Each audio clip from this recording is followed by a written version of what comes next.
दोस्तों आज हम बात करेंगे ऐसे डिवाइसेस के बारे में जो कंडक्टर्स और इंसुलेटर्स के बीच में आते हैं, जिनकी कनेक्टिविटी कंडक्टर्स और इंसुलेटर्स के बीच में कहीं आती है। ये बहुत ही ज़्यादा यूजफुल है। ये रिवॉल्यूशन लेके आया हमारी इंडस्ट्रीज़ में, हमारी मोबाइल की इंडस्ट्री में, हमारी एजेंसीज में, everywhere, from transistors to diode and silicon and germanium, the semiconductors like silicon and germanium, and semiconductors like compound of germanium, gallium arsenide, they have proved to be revolutionary in this coming era. So today we'll not discuss much about semiconductors, but we will discuss about the basic thing, that is band gap. Energy band gap कैसे evolve हुआ और कैसे इसका need क्या है और कैसे बनता है energy gap, band gap. Hydrogen की बात करेंगे, हाइड्रोजन डायोमेटिक में कैसे वर्क करता है और हाइड्रोजन के शेल्स जो ऑर्बिट होते हैं कैसे स्प्लिट्स करते हैं। वैसे फिर हम मेटल में देखेंगे मेटल के शेल कैसे स्प्लिट करते हैं। तो आइडिया क्लियर है कि आज हम बैंड गैप के बारे में बात करने वाले हैं, एनर्जी गैप के बारे में बात करने वाले हैं, जो और हम मेटल का देखेंगे। और अब जानते हैं मेटल और इंसुलेटर में डिफरेंस यही है कि मेटल्स में फ्री इलेक्ट्रॉन्स हैं जो आपस में शेयर, जो आगे एनर्जी मिलने पर एक्साइट हो जाते हैं। इंसुलेटर्स में ऐसा नहीं होता और सेमीकंडक्टर्स कहीं बीच में होगा। तो अब अनुमान लगा सकते हैं कि सेमीकंडक्टर्स कहीं इंसुलेटर्स और कंडक्टर्स और इंसुलेटर्स के बीच में है, जिसका गैप थोड़ा बीच वाला होगा, थोड़ा कम होगा। इंसुलेटर्स का गैप क्या है, अगर किसी इंसान को, अगर इंसान बहुत तेज भाग रहा है, मान लो बहुत तेज भाग रहा है, तो वो उसके स्टेप्स भी बहुत तेज पड़ रहे हैं और वो एक जगह से दूसरी जगह बहुत जल्दी पहुंच पा रहा है। तो अगर कंडक्टर को एग्जाम्पल लेके चलें तो is a good conductor of running. और वही अगर इंसान धीरे धीरे चल रहा है तो हम कह सकते हैं इज इंसुलेटर। और कहीं जो एवरेज वॉक कर रहा है वो है सेमीकंडक्टर्स। यहाँ पे जो वॉक और जो तेज चल रहा है वो हम इलेक्ट्रॉन्स की बात कर रहे हैं। इलेक्ट्रॉन्स कैसे, फिर इलेक्ट्रॉन्स एक इंस्ट्रूमेंट्स और एक डिवाइसेस से मूव करते हैं, उसे हम सेमीकंडक्टर्स और अलग अलग डिवाइसेस कहते हैं, जैसे कंडक्टर्स। तो आइडिया क्लियर है। आज हम बात करने वाले हैं सेमीकंडक्टर्स के बारे में और हम एनर्जी गैप के बारे में बात करने वाले हैं। बहुत इंटरेस्टिंग है, अंत तक बने रहिए। तो हम बात करेंगे हाइड्रोजन की, कि हाइड्रोजन हालांकि होता है मोनोएटॉमिक फॉर्म में। जब एक एटम होता है उसके अंदर I hope it is visible, ठीक है, एक एटम होता है अंदर, तो उसका न्यूक्लियस होता है यहाँ पर और उसका एक इलेक्ट्रॉन जो प्रोटॉन है वो ऐसे, ये इलेक्ट्रॉन जो है मूव कर रहा होता है। लेकिन जब ये हाइड्रोजन एक मॉलिक्यूल बनाता है, मतलब जब हाइड्रोजन एक और मॉलिक्यूल के साथ, एक और एटम के साथ बनता है, तो क्या होता है, देखिए ये हाइड्रोजन है, यहां पे इसकी एनर्जी है 1s1, ठीक है, 13.6 इलेक्ट्रॉन वोल्ट माइनस का, ये एनर्जी ये है। फिर ये क्या करता है, एक और हाइड्रोजन आता है जिसका ये अंदर न्यूक्लियस है और बाहर इलेक्ट्रॉन है। ओके, यहां तो आसान है। ये हम क्लासिकल फिजिक्स से हमने कंसेप्ट लिया है और हम इसमें डिटेल में ना जाते हुए हम इसके आइडिया के बारे में समझेंगे। ओके, फिर क्या होता है जब ये हाइड्रोजन का दूसरा एटम आता है, हालांकि अलग है अभी,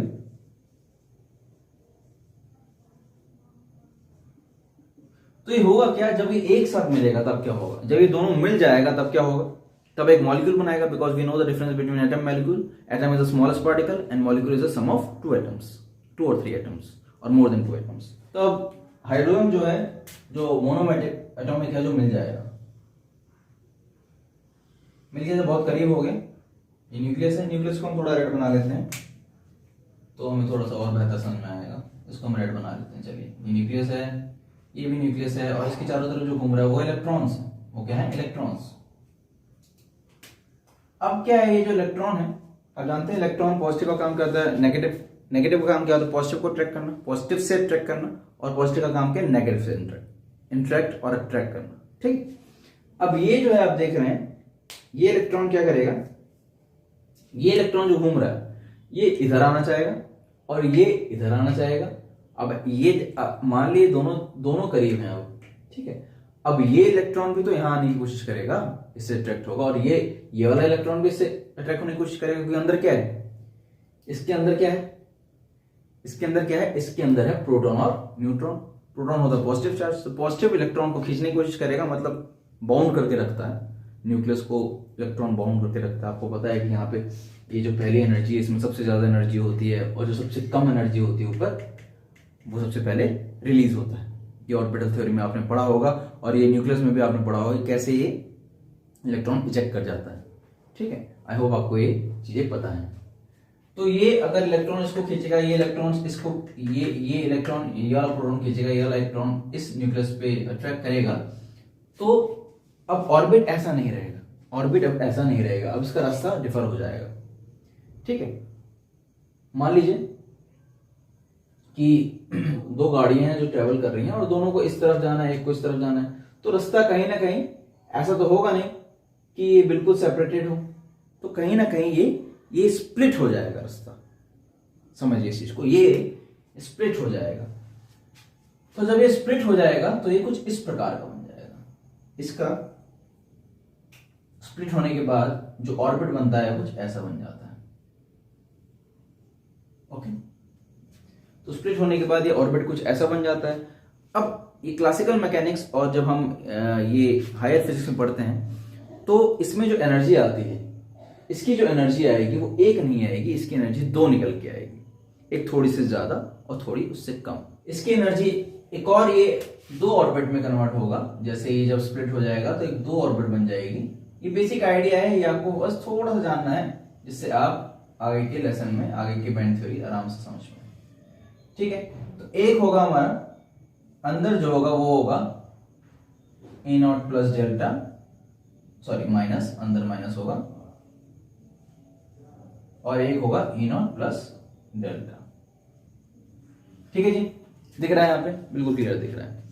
तो अब आगे क्या है, मुद्दे की बात क्या है कि ये जब स्प्लिट हो गया, एनर्जी ऐसी मिल गई, तो अभी जब दो हाइड्रोजन थे, ठीक है, दो जब हाइड्रोजन मोनो एटॉमिक हाइड्रोजन थे, एक का इलेक्ट्रॉन इधर था, ये न्यूक्लियस है, एक का इलेक्ट्रॉन इधर है। ओके, ये न्यूक्लियस था, तो इसमें जो 1s जो था उसकी एनर्जी लेवल ये था 1s1, और इसमें भी इसका एनर्जी था 1s1, ऐसा था। लेकिन जब ये वाला केस आता है तो इसमें अभी आप जान लीजिए, इसमें जो एनर्जी होगी, इसमें दो एनर्जी बन रही, E not minus delta, E not plus delta. तो अगर ये E नॉट है, अगर ये E नॉट है तो इसके ऊपर एक एनर्जी और इसके एक नीचे एनर्जी।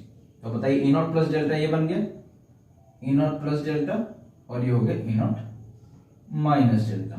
यहां पे आपकी दो एनर्जी बनेगी।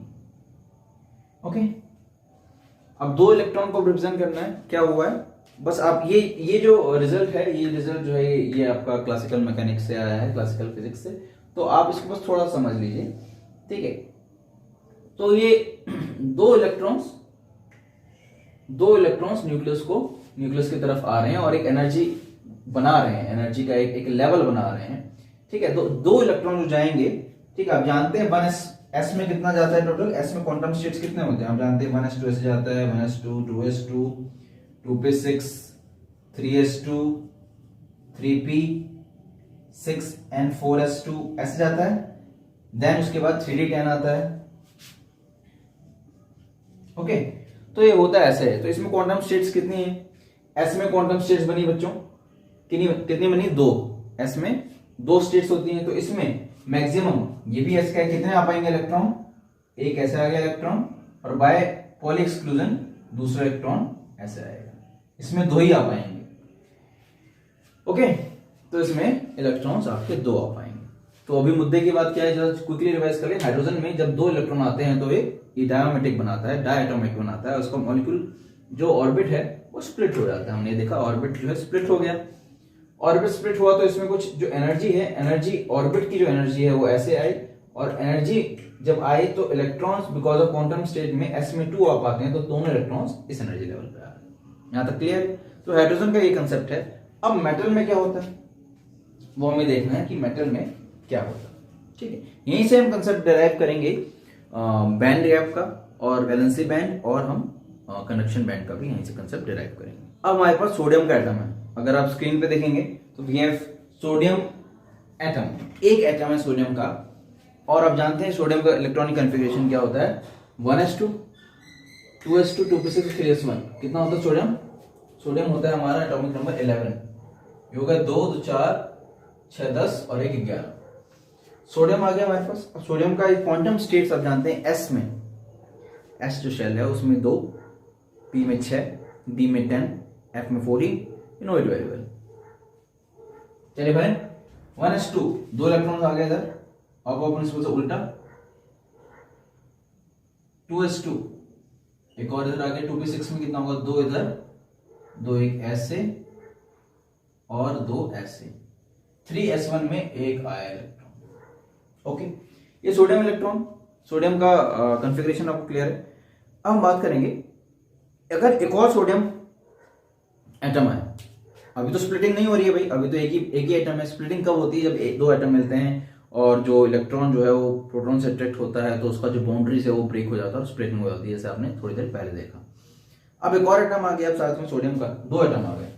ओके, मान लीजिए आपके पास इस सोडियम के 2 एटम आ गए, ये सोडियम है ऐसा, एक और सोडियम आ जाएगा, तो ऑब्वियसली क्या होगी, स्प्लिटिंग होगी।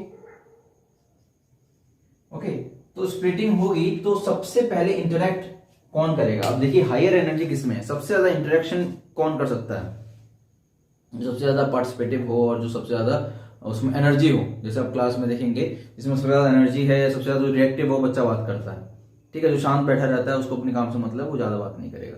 तो वही 3s1 वाला इलेक्ट्रॉन ही इंटरेक्ट करेगा। ये तो खाली है 3d और 4s वाले। अब एक और हम एनर्जी गैप, एक और हम डायग्राम बनाएंगे ग्राफ, और हम देखेंगे जब दो एटम आ जाएंगे Na के तो क्या होगा। देखते रहिए। अब हम बना लेते हैं जल्दी से।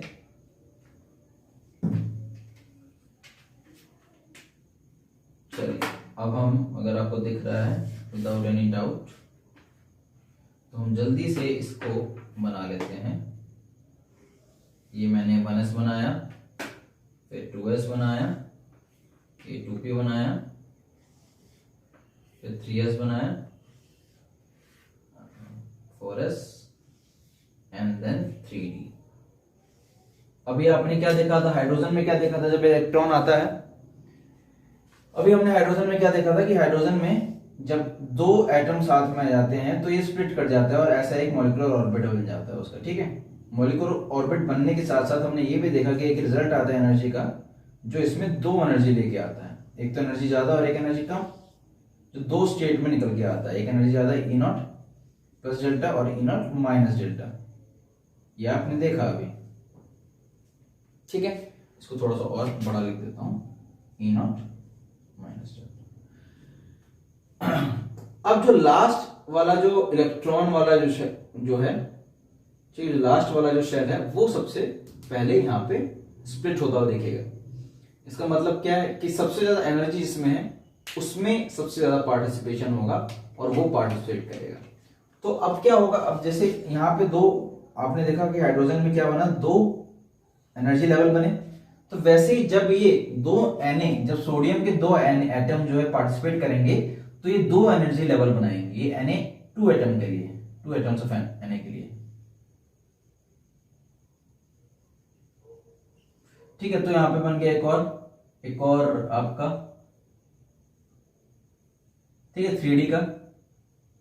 हालांकि इसमें कोई इलेक्ट्रॉन नहीं है, ये फ्री है, ठीक है। फिर 4s के भी 2 बन गए, 3s के भी 2 बन गए, ऐसे इनके भी 2 बनते जाएंगे, क्योंकि अब क्या मिल गया आपके 2 इलेक्ट्रॉन्स, आई मीन 2 एटम मिल गए। अब मेन क्या है जो हमें देखना है, 1s में 2 बने हुए हैं, 2s में भी 2 बने हुए हैं, 2 इलेक्ट्रॉन है, 3s यहां लिख देता हूं, ये 1s है, ये 2s है, ये 2p है, ये 3s है और ये 3d है। ओके जी, ठीक है। 2p में आ गए 6। ओके, अब 3s जो है, अब देखिए हम इसको ही देख रहे हैं, मेन फोकस हमारा 3s पे है, क्योंकि सबसे ज्यादा इंटरेक्शन और सबसे जल्दी अगर कोई एक्साइट होगा वो 3s का ही होगा, क्योंकि ये आपके सबसे लास्ट शेल में है। तो ये अगर एक है तो दूसरा इलेक्ट्रॉन भी कहां आएगा, दूसरा इलेक्ट्रॉन भी नीचे ही आएगा इसके साथ। ओके, इस क्वांटम स्टेट में s में 2 ही भर सकते हैं, ओके, s में 2 भर सकते हैं, और हमारे पास क्या है, 2 एटम्स हैं, 2 एटम्स के बन गए हमारे 2 एनर्जी लेवल्स, ठीक है। ऐसे ही अगर हमारे पास 3 एटम्स हो गए, तो अब 2 एटम बन गए, तो इसमें क्या होगा, स्प्लिटिंग होगी दोबारा बच्चों। स्प्लिटिंग होने में क्या हो गया, ऐसे हो जाएगा, इसके अंदर अगर न्यूक्लियस है, स्प्लिटिंग होने के बाद ये ऐसे हो गया। अब 3 एटम में क्या होगा, 3 एटम अगर न्यूक्लियस, सोडियम के अगर 3 एटम मिल गए, यहां न्यूक्लियस है, यहां न्यूक्लियस है और यहां, तो ये सब एक दूसरे को इन्फ्लुएंस करेंगे, तो फिर दोबारा स्प्लिट हो जाएगा ये कुछ इस प्रकार से, ठीक है, कुछ ऐसा स्प्लिट हो गया। ये तो केस था, एक बार हम देख लेते हैं, ये तो केस था जब स्प्लिटिंग हुई दो एटम का, सोडियम का। अब ऐसे ही जब सोडियम के बहुत सारे एटम होंगे, क्योंकि एक मास अगर हम ले सोडियम का, कितना बड़ा मास होता है आप जानते हैं, अगर कि एक मोल में कितने इलेक्ट्रॉन्स होते हैं, कितने पार्टिकल होते हैं आप जानते हैं। अगर एक मोल ले सोडियम का, 3 एटम में ऐसे हो जाएगा। और एक मोल ले अगर हम 1 mole of sodium atom, sodium metal, तो वो कितने इलेक्ट्रॉन्स होते हैं, 6.02 इंटू 10⁻23। ओके, इतने एटम्स अगर हुए, अभी हमारे क्या देख रहे थे, अभी हमारे 2 एटम देख रहे थे, 3 में देखेंगे तो 3 लाइन बन जाएंगी। तो वैसे ही अगर इतने एटम्स हो गए तो कितनी लाइन बनेगी, खुद सोचिए, इतनी लाइंस बन जाएंगी, 6 इंटू 10⁻23। क्या हो रहा है यहाँ पे देखिए एक बार, इसको देखिए क्या हुआ। यहां पे हमने देखा कि अगर 2 एटम हुए तो स्प्लिट होने के बाद 2 एनर्जी लेवल बन जाते हैं, और उसकी वजह से हमारे पास 2 एनर्जी लेवल मिल गए हमें। केवल 2 एटम के लिए, लेकिन 2 एटम थोड़ा ना रहते हैं मेटल में। एक मेटल में आप देखते हैं कितने इलेक्ट्रॉन्स रहते हैं, कितने पार्टिकल्स रहते हैं, उसकी वजह से कितने आपके एनर्जी लेवल्स बनेंगे, ऐसे ऐसे ऐसे ऐसे ऐसे। अब ये भी देखेंगे जितने ज्यादा आपके एटम्स बढ़ जाएंगे, जितने एटम बढ़ जा रहे हैं, अगर मान लो बहुत सारे एटम हो गए यहाँ पे, अब सोडियम के, अब सोडियम जो है इसके बहुत सारे अगर एटम हो गए, ये सोडियम है और इसके साथ बहुत सारे एटम हो गए, बहुत सारे,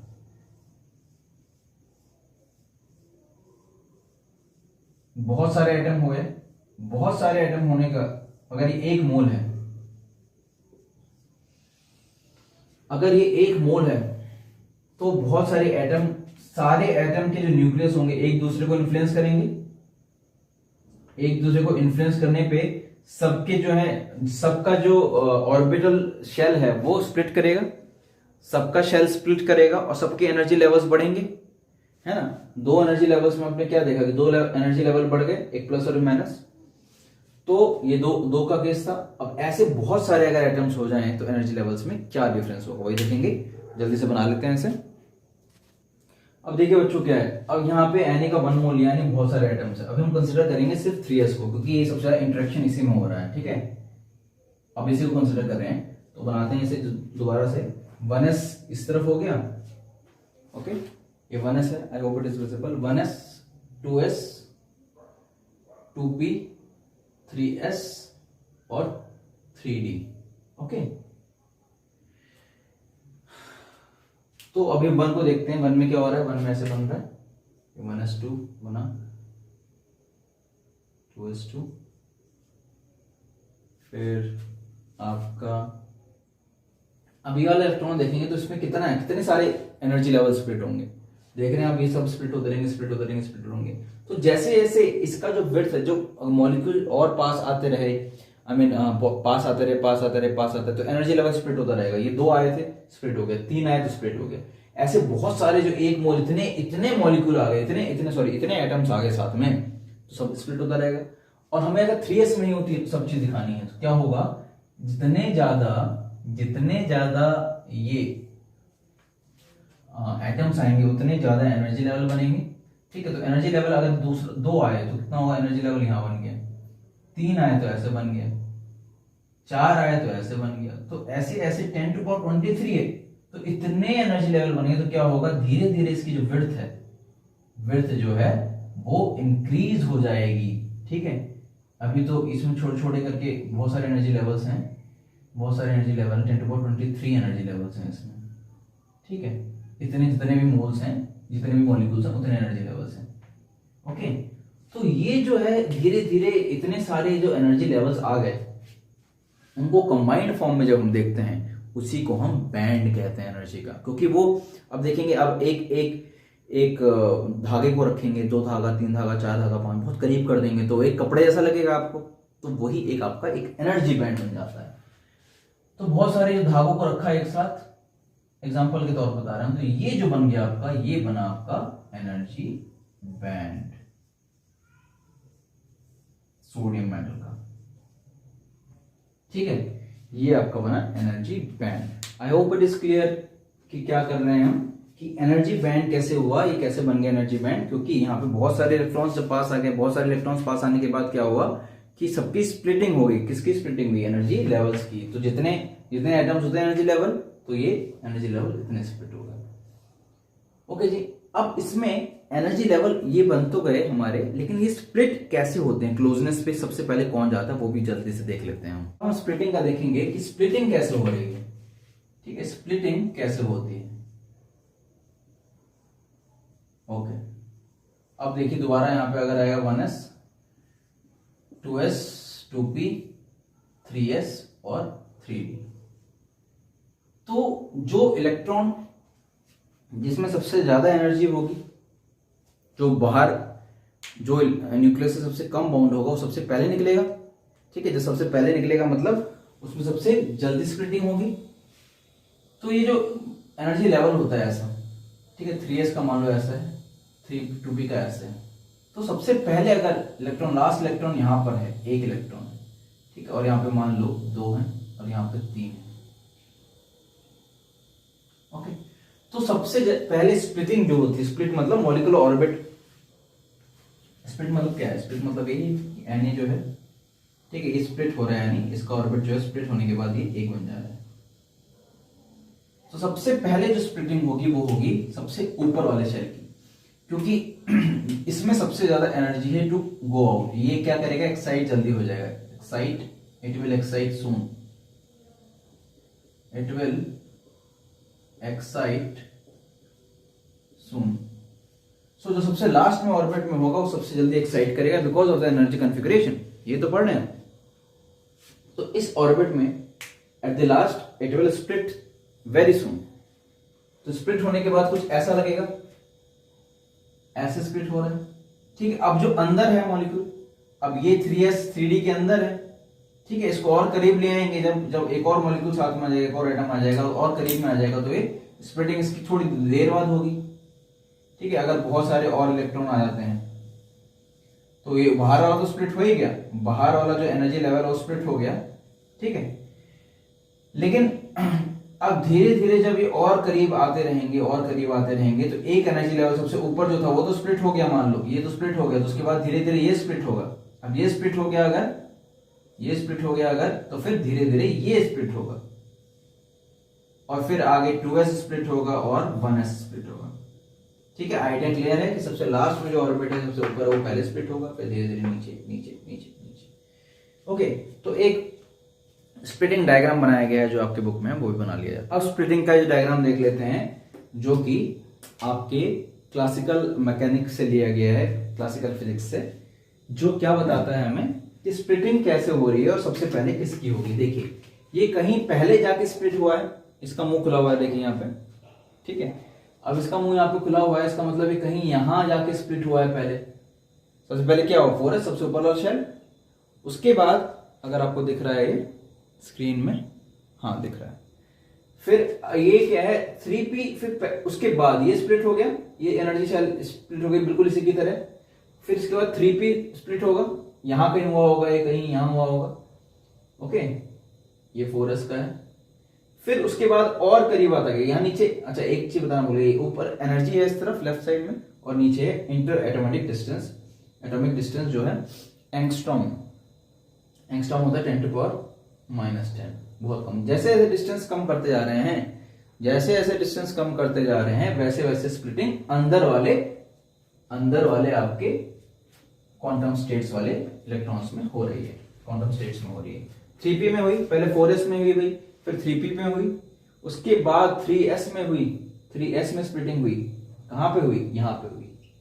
ठीक है, इसको बना लेते हैं, कहीं होगा, ये होगा आपका लगभग 5, 2.5, 7.5 तक होगा, 7.5 एटॉमिक एंगस्ट्रॉम।